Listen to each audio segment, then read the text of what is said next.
these.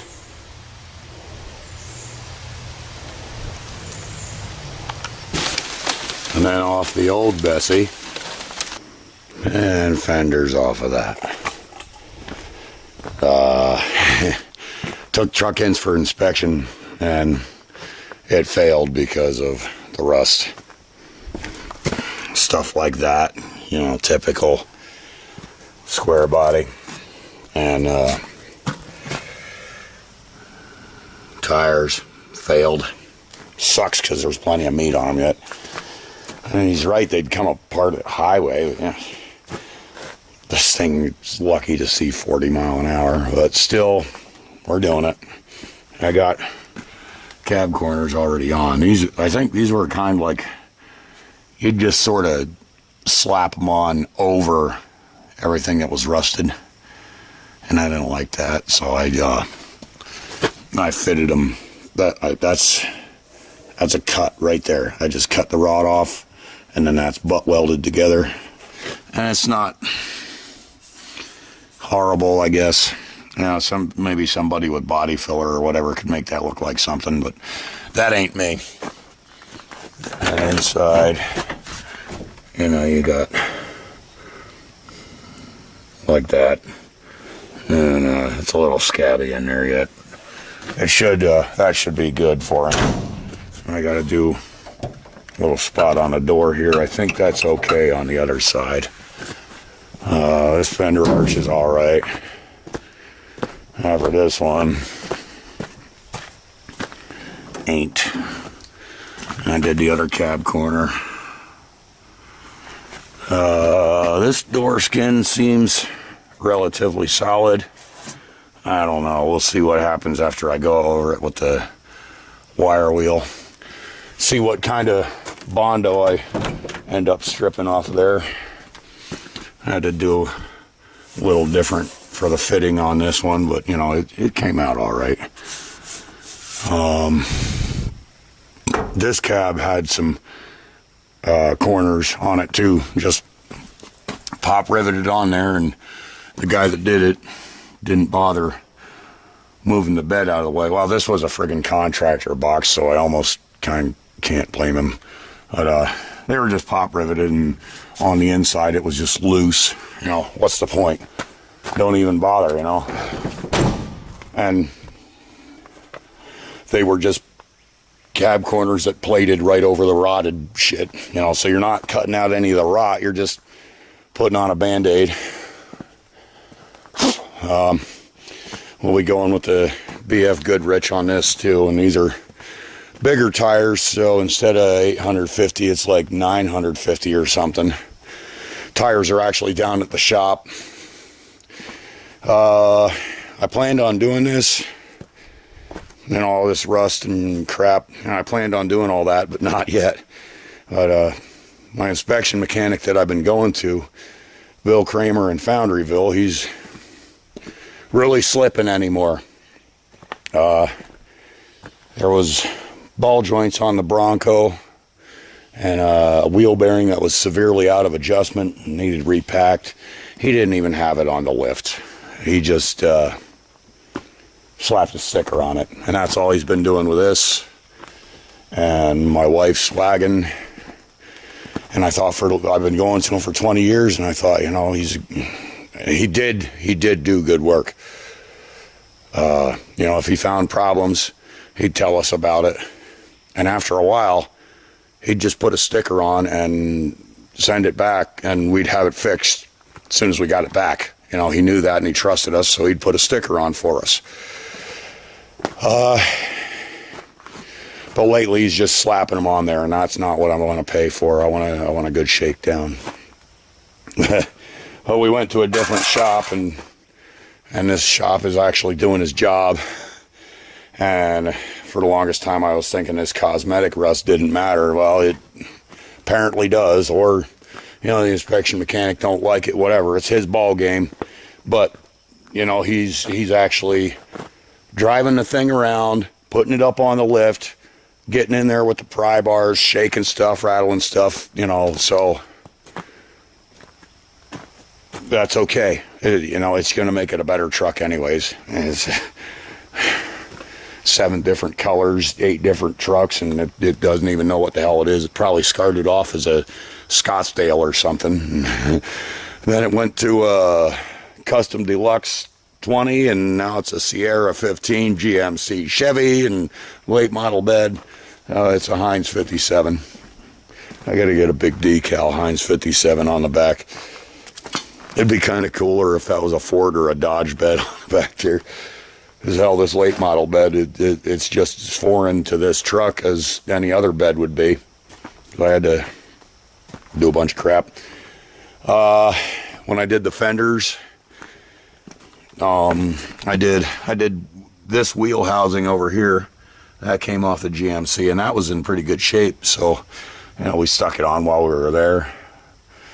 My wife and I, and she's awesome. And I took my fogger, and I just soaked the hell out of everything with old transmission fluid. That's Zippo told me about that, and I guess Musty does it too. And this door don't frickin' line up. It's just off everywhere. But the rest of the cab seems okay, and the door doesn't really shift or anything. But you can see it's hitting that striker pretty hard. But, you know, what am I gonna do? I don't know.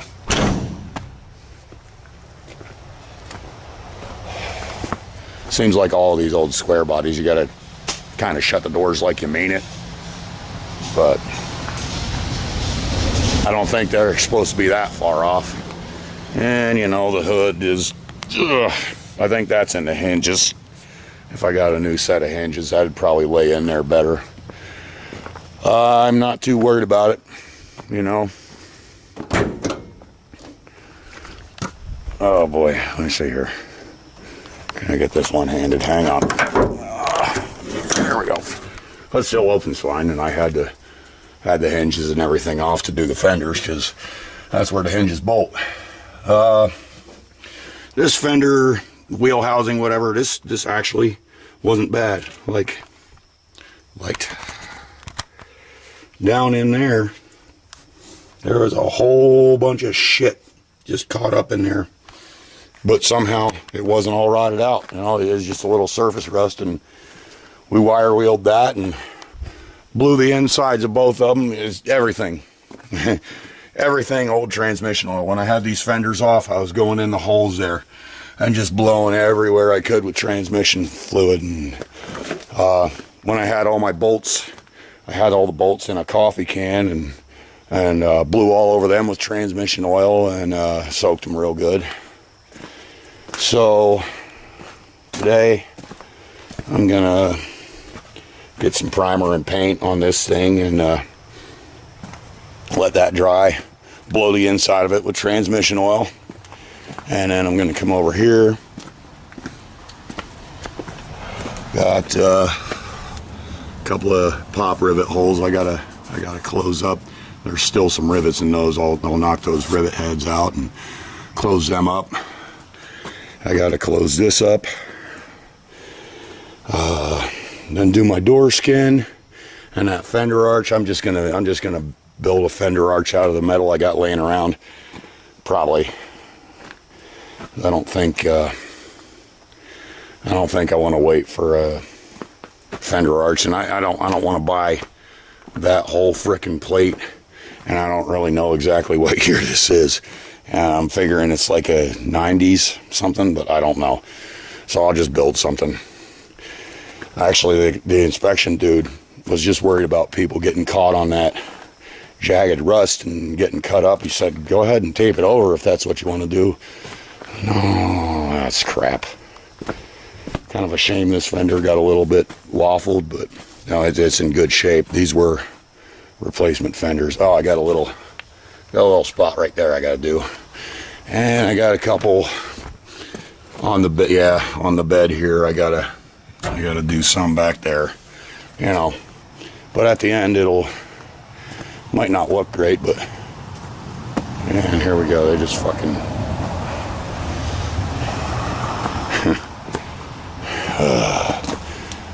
I had it up to here and beyond with people flying through. But, you know, I got plans for them. Cops can't do anything because it's a private road, and lately I had one, and I could hear her coming too, you know, and I'd stand out here by the road and do that kind of, you know, slow down thing. That didn't do anything. So I started yelling, slow down. And now it's at the point, she gets about to that white car, she floors it. Comes through here probably fucking 60 mile an hour. Same thing coming down the hill. And I talked to the cops, and I'm like trying to convince them, you know, this ain't just speeding, it's harassment. Because like the one time she drives by, fucking flips me off. All right, that is freedom of speech as long as, I forget. As long as it's not accompanied by, I don't know, rude words and crap like that, you know, people can flip you off all they want. Fine. Doesn't hurt my feelings, but, you know, I'm worried about some idiot losing control and nailing a tree, and then the tree comes down on my crappy little house, or right there, you know, that's where my kids play, and somebody could possibly freaking, I don't know, it'd be kind of tough, but, you know, accidents can happen, and they can do some weird shit when you end up spinning off of a tree or something, and, you know, they could end up in there, and my kids get splattered, or Dad likes to go for his walk, and he walks down to that white car and turns around and comes back, you know, that's his walk. And, you know, he doesn't jump out of the way as quick as he used to. So some little bitch that's just in a hurry to get to her fucking drug deal splatters my dad. She better pray the fucking police get here quick. No, I just had it with him yesterday. And her boyfriend is in the car, you know, and he opens the door. They stopped, and she's gonna call the cops on me, whatever. And then her boyfriend's in the car with her, opens the door. He's a freaking skinny little junkie. He opens the door like he's gonna do something. Come on, punk. Yeah. I don't know if anyone saw the video that I uploaded yesterday. I took that down because that was crap. That was just me doing a bunch of whining. I mean, it is getting tough with Dad, but oh, what's that? What do you got? Oh, look at that. Oh man. Oh man. Oh man. Oh, where'd that come from? Oh man. I didn't know that was up here. Son of a bitch. Oh.